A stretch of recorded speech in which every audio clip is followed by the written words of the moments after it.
C'est Ouais, bon. c'est bon. Ok. Donc, moi, je vais vous faire une présentation sur les pathologies thyroïdiennes malignes, en commençant par un petit cas illustratif.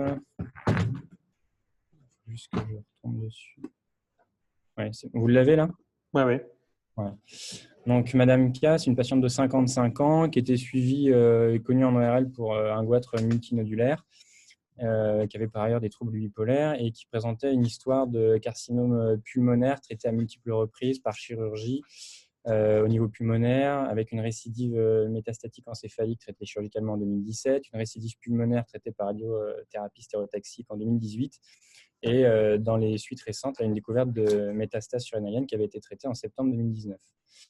Plus particulièrement, ce qui nous intéresse pour elle, donc l'histoire de sa maladie, c'est dans le suivi de ce goitre multinodulaire, elle présente à l'examen clinique régulier par échographie, donc à l'examen clinique, une dysphonie d'apparition subaiguë depuis plusieurs semaines, et au suivi échographique, une modification de ces nodules connus avec un macronodule TIRADS 5 et un autre TIRADS 3 qui ont été cytoponctionnés avec Bethesda 3 et Bethesda 1 pour chacun.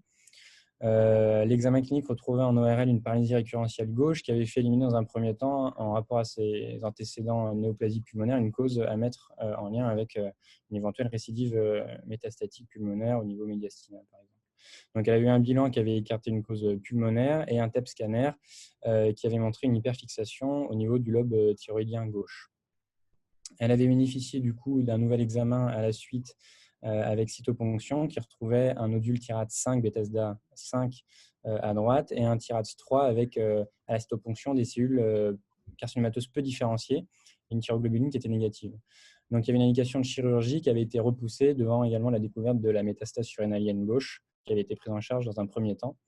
Et donc, il y avait une chirurgie qui était prévue en décembre 2019 qui a été repoussée devant l'apparition d'adénopathie cervicale de l'aire ganglionnaire cervicale 4 gauche, puisque le bilan devait écarter également, pareil, une récidive pulmonaire à ce niveau-là. Donc, elle a été prise en charge. Donc, ça, c'est les examens du TEP scanner, enfin du scanner de décembre, qui retrouve donc, on peut voir à gauche, donc un macronodule gauche, et donc sur l'image de droite, pareil, donc un macronodule droit, le nodule gauche avec une composante un peu nécrotique et un ganglion de l'aire ganglionnaire 4 avec un aspect nécrotique. Donc, elle a été prise en chirurgie en mars avec une analyse extemporanée, premièrement du lobe gauche, qui macroscopiquement était fixé au nerf laryngé inférieur. Donc, il y a eu un sacrifice du nerf laryngé inférieur et l'analyse extemporanée répondait à un carcinome peu différencié, ce qui a fait, donc, de par le fait de l'anapathe et de l'adénopathie cervicale clinique, entraîner donc un geste d'évinement cervical 3 à 4 et médiastino-récurrentiel gauche. Ça n'a pas été élargi puisqu'il y avait absence de ganglion au niveau des secteurs supérieurs, au niveau 2. Et puis, donc, une totalisation de la thyroïdectomie avec une extemporanée du lobe droit qui retrouvait également un carcinome peu différencié avec là juste un curage médiastino-récurrentiel devant l'absence d'adénopathie clinique et scanographique à droite. À noter que du coup, il y a également eu un sacrifice du nerf laryngé inférieur droit, donc un sacrifice bilatéral devant des nodules qui étaient très indurés, très fixés, et donc au niveau des pénétrations des nerfs, avec une paralysie donc au réveil à l'extubation qui a nécessité donc un passage, un geste de trachéotomie. Dans les suites, de par le sacrifice des nerfs laryngés, elle a présenté des troubles de déglutition et avec des fausses routes qui ont fait que pour le moment, elle est toujours nourrie sur son nasogastrique. Et également, de par le caractère très adhérent des lésions, un sacrifice des parathyroïdes au moment du geste chirurgical qui ont fait entraîner un certain nombre de troubles du métabolisme phosphocalcique qui sont maintenant supplémentés uniquement péros. Donc ça, c'était un petit dossier clinique des cancers de la thyroïde. Maintenant, je reviens sur les généralités. Donc, les nodules thyroïdiens, c'est des pathologies qui sont très, très fréquentes en population générale. Les cancers de la thyroïde, eux, représentent moins de 5% des tumeurs thyroïdiennes, avec environ 10 000 cas par an pour la plupart, enfin pour les 3/4 des femmes. Le pronostic de survie est globalement bon pour les cancers thyroïdiens, avec une médiane un pourcentage de survie à 5 ans de 92%. On distingue deux grandes classifications sur les cancers thyroïdiens. Les cancers thyroïdiens qui sont différenciés, et puis on met un petit peu à part les cancers médulaires de la thyroïde. Donc les cancers différenciés, les principaux risques, c'est l'exposition aux rayons ionisants et à la radiothérapie dans l'enfance ou dans l'adolescence, et puis les antécédents familiaux au premier degré de cancer non médulaire de la thyroïde.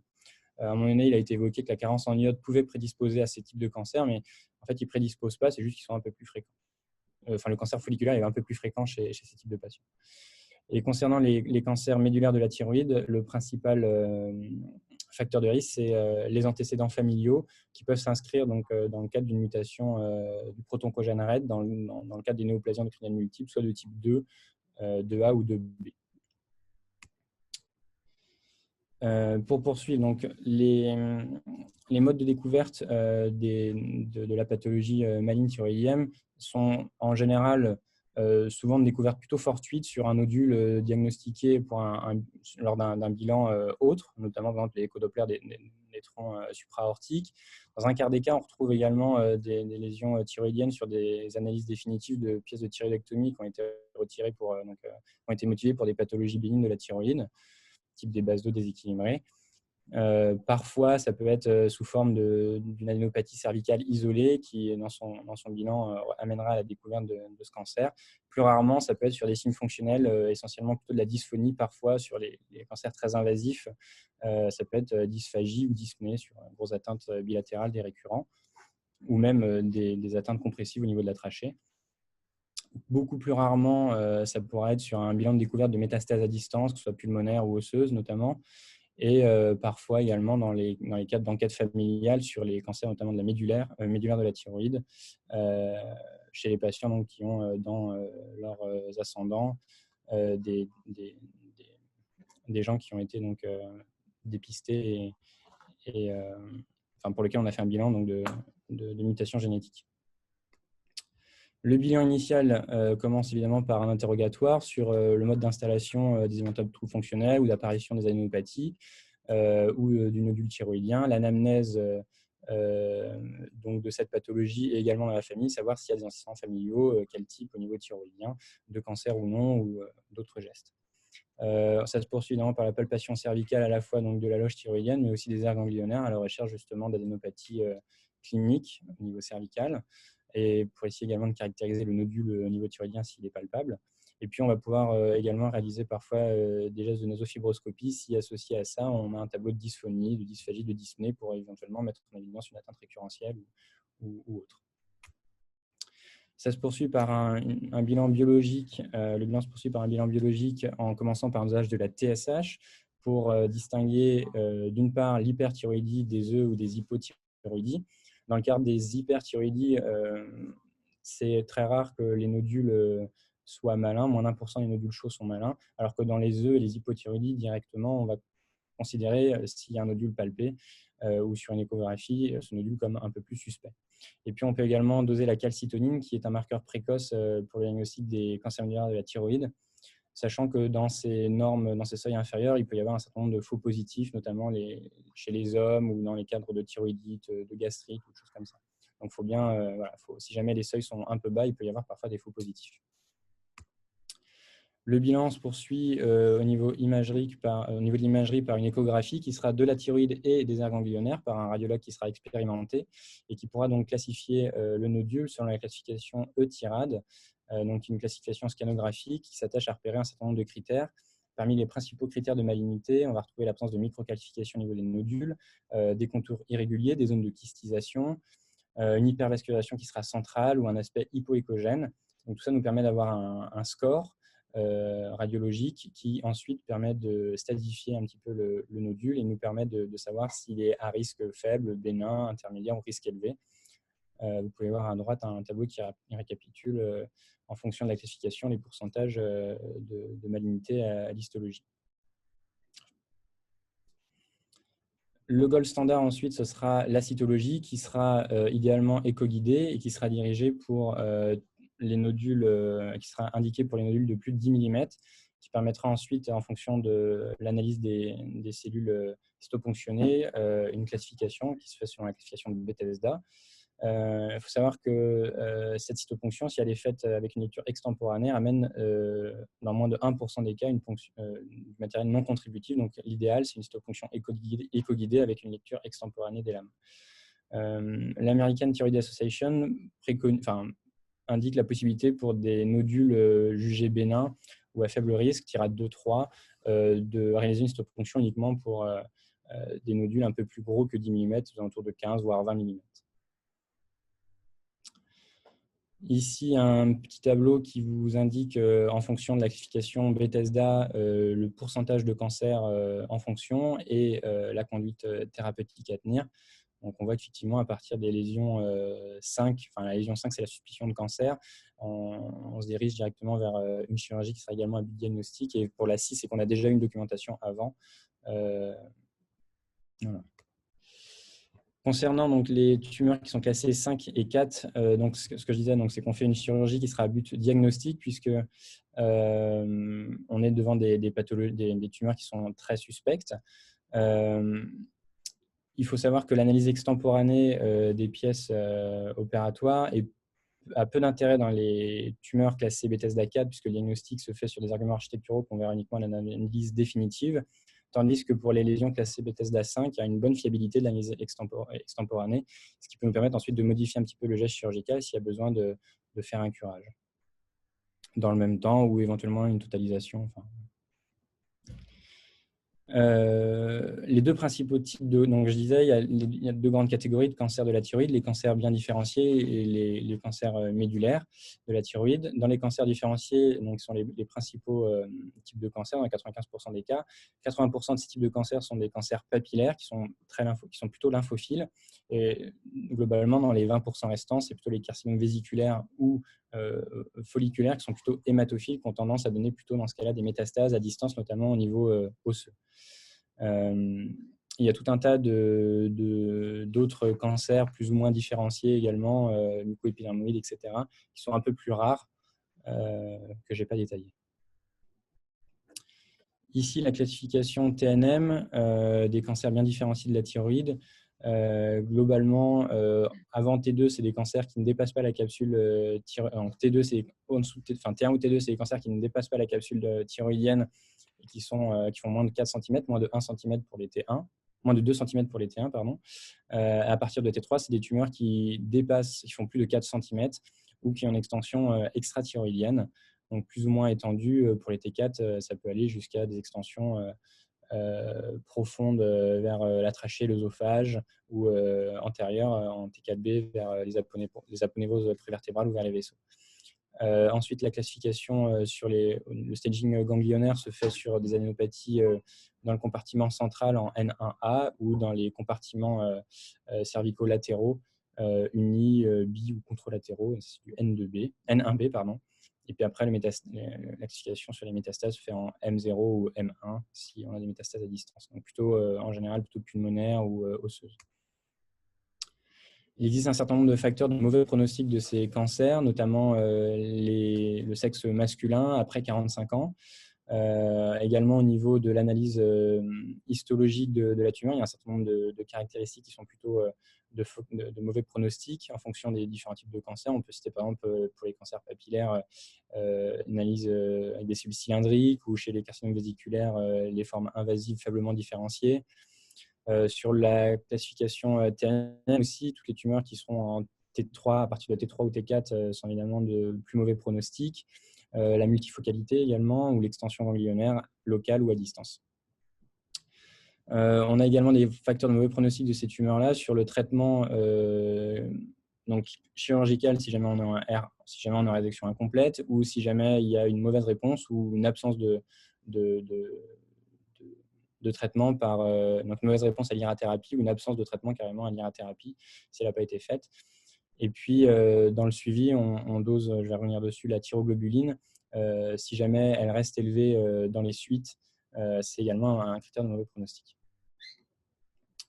Donc, la prise en charge de ces cancers bien différenciés, on distingue les cancers qui font plus de 1 cm ou qui ont des caractéristiques invasives ou multifocaux. Dans ce cas-là, on fait des chirurgies totales, donc de thyroïdectomie totale, qui sont suivies ensuite par 4 à 6 semaines après par un balayage isotopique à l'iode radioactif, donc ce qu'on appelle l'irathérapie, qui se fait soit après un sevrage en hormones substitutives, soit après une injection de TSH recombinant, ce qu'on appelle le tyrogène, 2 injections intramusculaires juste avant les séances de radiothérapie.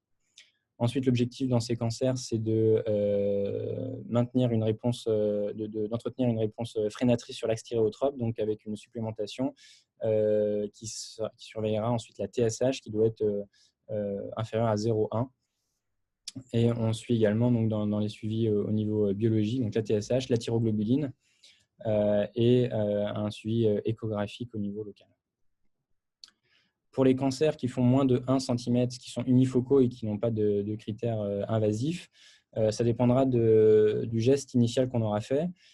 Soit c'est une découverte fortuite sur une lobectomie, et dans ce cas-là, si on n'a pas de critères de mauvais pronostic, on n'a pas besoin de faire de totalisation de la thyroïdectomie, il n'y a pas d'indication à l'irathérapie, et pareil, on fait une hormonothérapie freinatrice dans les suites, mais un peu moins forte que pour les cancers à plus haut risque, avec une cible de TSH qui sera normale ou basse, et on fait le même suivi avec TSH, thyroglobuline et échographie cervicale. Soit on a cette tumeur initiale de moins de 1 cm unifocale non invasive avec une lobectomie première, mais des critères de mauvais pronostic qui nous font faire une totalisation de la thyroïdectomie, ou soit on a été d'emblée sur une thyroïdectomie avec une conduite qui du coup sera la même que celle qu'on a détaillée pour les carcinomes de plus de 1 cm juste avant. Au niveau des ganglions, le curage ganglionnaire,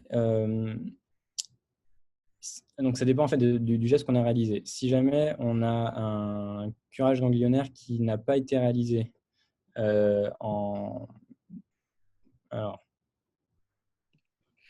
ça dépend en fait si on connaît ça dépend du diagnostic de malignité de la thyroïde. Si on le connaît en pré ou en péropératoire, dans ce cas-là, en général, on fait un curage médiastino-récurrentiel, donc le compartiment 6, et prélaryngé. Et on peut faire un curage homolatéral, notamment si, donc en général c'est plutôt 3-4, notamment si il y a des adénopathies cliniques au moment du geste, évidemment. Si jamais il n'y a pas d'adénopathies qui ont été mises en évidence au niveau scanographique ou clinique ou même en péropératoire, il n'y a pas vraiment de consensus sur le curage cervical latéral. Par contre, le curage récurrentiel est quand même largement accepté. Quelques petites particularités sur les cancers bien différenciés de la thyroïde. Chez les enfants, ils sont plutôt rares, avec une fréquence augmentée d'adénopathie cervicale et d'extension extrathyroïdienne. Ils ont également des formes d'emblée métastatiques au niveau pulmonaire, mais ils ont quand même globalement un diagnostic qui reste bon, avec un traitement et un suivi qui est similaire chez l'adulte. La seule particularité, c'est que chez ces cancers de l'enfant, il faut recourir à des RCP régionales, obligatoirement, quand on les discute. Autre particularité concernant les cancers différenciés qui se développent sur les kystes du tractus thyréoglosse, dans ce cas-là, on a fréquemment des extensions qui sont extrathyroïdiennes, donc au minimum T3, même si ce sont des cancers qui sont généralement qui peuvent être de petite taille. Ils ont des caractères multifocaux plus fréquents et ils ont une grande lymphophilie, notamment au niveau des espaces cervicaux latéraux. Le traitement reste le même et le suivi également le même que pour les cancers lobaires de la thyroïde. Enfin, les cancers qui sont localement invasifs, ceux qui sont invasifs au niveau de l'axe viscéral sont quand même relativement rares. On essaie au maximum de faire des chirurgies qui sont R0 et dans les suites, donc, même si on est en R1, on fait un suivi par irathérapie. On peut proposer aussi de la radiothérapie externe. La survie, si jamais il n'y a pas de métastase à distance, reste quand même supérieure à 80% après 10 ans.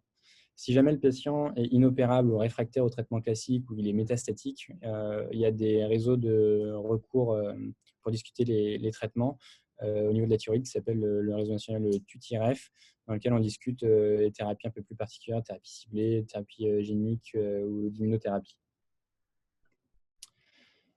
Deuxième grand type, c'est les cancers médulaires de la thyroïde, donc qui représentent 5% des cancers de la thyroïde, qui sont eux développés à partir des cellules C de la thyroïde, donc qui se développent plutôt sur des nodules au niveau de la partie supérieure des lobes thyroïdiens. Dans 3/4 des cas, c'est des tumeurs qui sont sporadiques et dans 1/4 des cas, elles s'intègrent dans des mutations liées au protoncogène ARET. soit donc, des cancers de la thyroïde qui sont familiaux, soit dans des cas un peu plus globaux qui intègrent donc, les néoplasies endocriniennes multiples de A ou de B. Le bilan préopératoire dans ce cadre-là s'attachera à chercher des phéochromocytomes ou des des adénomes parathyroïdiens donc par rapport à ces néoplasies endocriniennes. Et le geste sera une thyroïdectomie totale, plus ou moins un curage ganglionnaire en fonction des atteintes selon le bilan préopératoire. Il faut savoir que dans ce type de cancer, l'incidence des métastases ganglionnaires est corrélée à la calcitonine préopératoire. Donc, évidemment, pas oublier de doser la calcitonine en préopératoire. D'autant que le pronostic de guérison sera corrélé au nombre de ganglions métastatiques et également à la calcitonine préopératoire. Donc, la calcitoninémie est vraiment un marqueur prédictif de la réponse au traitement et du pronostic de guérison après traitement. Il n'y a pas de traitement complémentaire qui soit proposé pour ces types de cancers. On peut de temps en temps voir de la radiothérapie externe, mais qui est plutôt réservée aux situations palliatives. Et la surveillance se fera donc sur le suivi de la calcitonine et également le dosage de l'ACE et par imagerie qui intégrera donc une surveillance au niveau osseux par IRM ou scintigraphie, un TDM-TAP, une échographie cervicale et une IRM hépatique. Le pronostic, donc, on l'a dit, est lié à la calcitonine. Donc, le pronostic de réponse était lié au taux de calcitonine préopératoire et le pronostic après chirurgie est lié au temps de doublement de la calcitoninémie, qui est péjoratif si elle double en moins de 2 ans. Dans ce type de cancer, donc, on fait également la recherche génétique donc, de la mutation du gène RET, qui, si elle se révèle positive chez le patient, fait préconiser la réalisation d'un arbre généalogique chez la famille, sachant que c'est le patient qui doit s'occuper d'organiser ça avec les informations délivrées par le médecin. Le médecin. Ce n'est pas le médecin qui s'occupe de contacter les patients, c'est le patient qui s'occupe de contacter sa famille pour leur dire de faire cette recherche de mutation. Enfin, dans ce type de cancer, on peut avoir des atteintes, donc ces atteintes, on peut retrouver des atteintes génétiques, notamment chez des enfants très jeunes, qui varient en fonction du type de mutation sur le gène et du type de néoplasie endocrinienne. Parfois, on peut avoir une indication à faire des chirurgies prophylactiques chez les enfants, même avant 1 an, parce que de temps en temps, il y a des carcinomes médulaires de la thyroïde qui se développent in utero, en fonction des types de mutations qu'on retrouve. Enfin, un dernier type de cancer dont je vais vous parler concernant la thyroïde, c'est les cancers anaplasiques de la thyroïde, donc très peu différenciés. Ils sont relativement rares, environ une centaine de cas en France, donc ça fait à peu près 1%, mais ils représentent quand même 50% de la mortalité par cancer de la thyroïde. C'est des cancers qui touchent plutôt la femme, aux alentours entre 60 et 80 ans, et qui se développent a priori plutôt sur des goitres préexistants.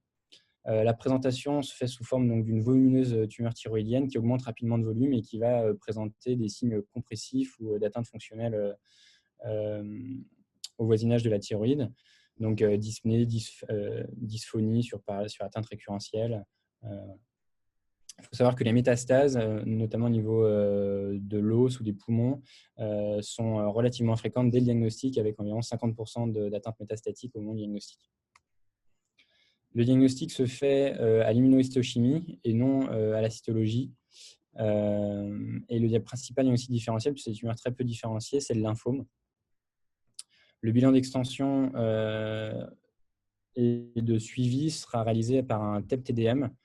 Et les principes du traitement, c'est au maximum la chirurgie, sachant qu'on est très rarement R0, puisque comme cette tumeur envahit énormément tout autour, pour limiter les atteintes fonctionnelles, enfin pour éviter de faire un geste qui soit trop morbide. De temps en temps, on est obligé de rester sur des résolutions qui sont R2 ou R1. Idéalement, on essaie de faire R0, sachant que la corrélation à un geste au maximum R0 et permet d'avoir une survie meilleure par la suite.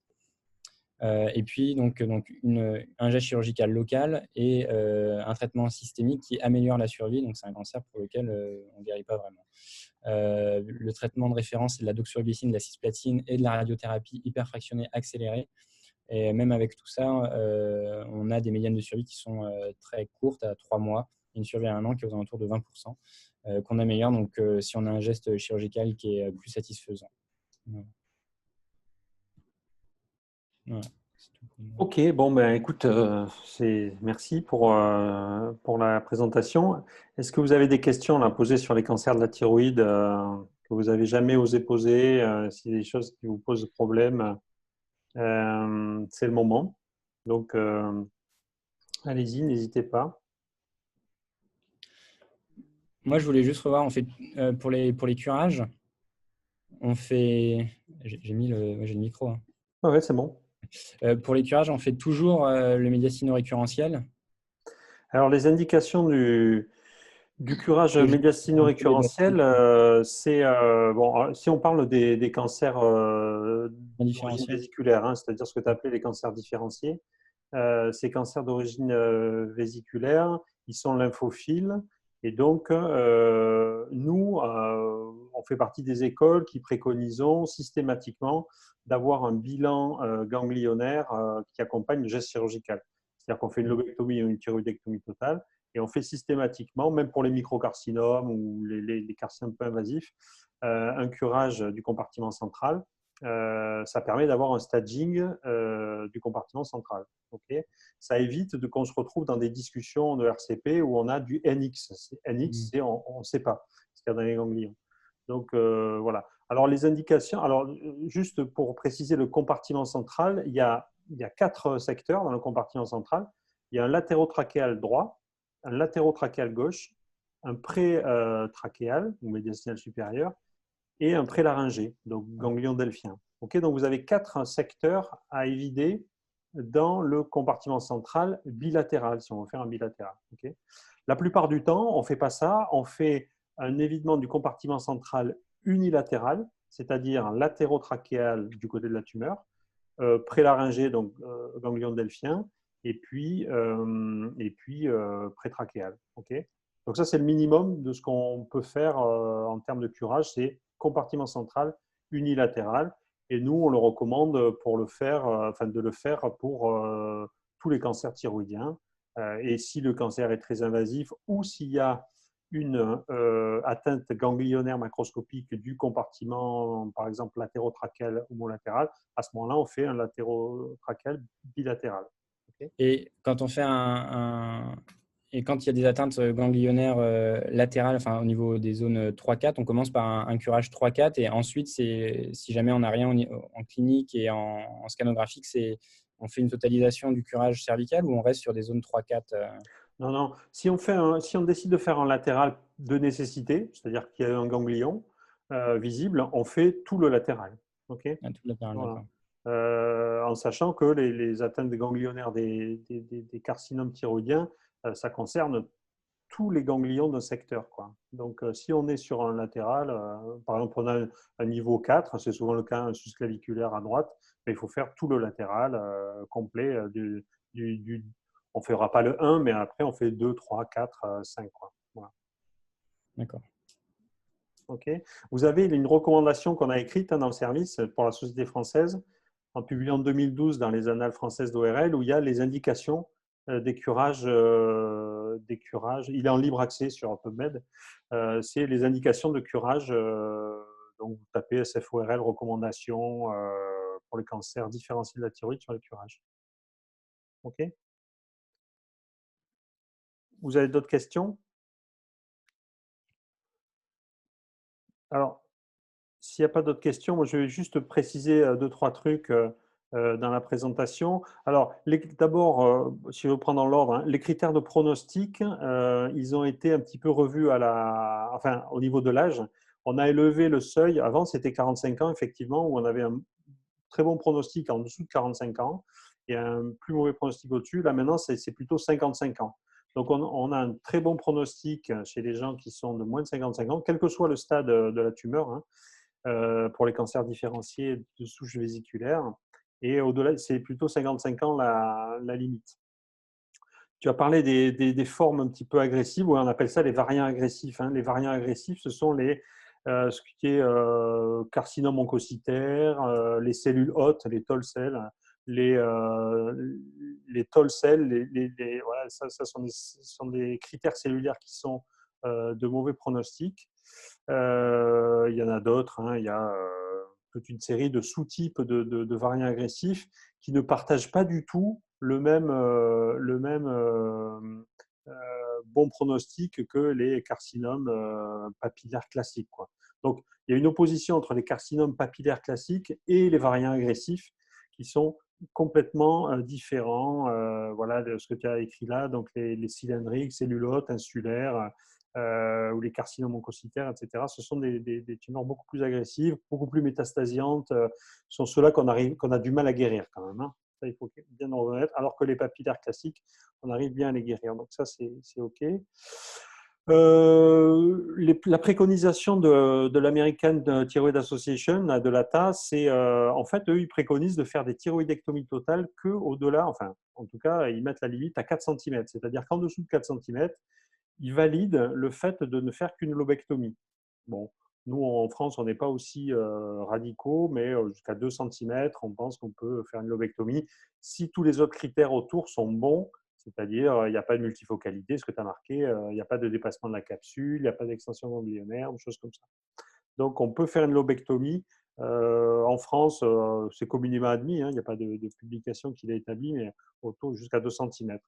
Aux États-Unis, l'ATA, c'est 4 cm au maximum. OK, bon, ensuite, oui, juste une question. Si on passe au carcinome médulaire de la thyroïde, et la question finalement, c'est est-ce qu'il faut faire un dosage de thyrocalcitonine devant tout nodule thyroïdien qu'on va opérer? En fait, ça, c'est une question un petit peu de screening préopératoire, hein. On a un nodule thyroïdien, il est suspect. On a fait la TSH, on a fait l'écho, on a fait la cytoponction, on va l'opérer. Mais est-ce que, pour toi, Willy, est-ce qu'il faut faire un dosage de la thyrocalcitonine pour tous les nodules thyroïdiens qu'on met au bloc, quoi, en fait?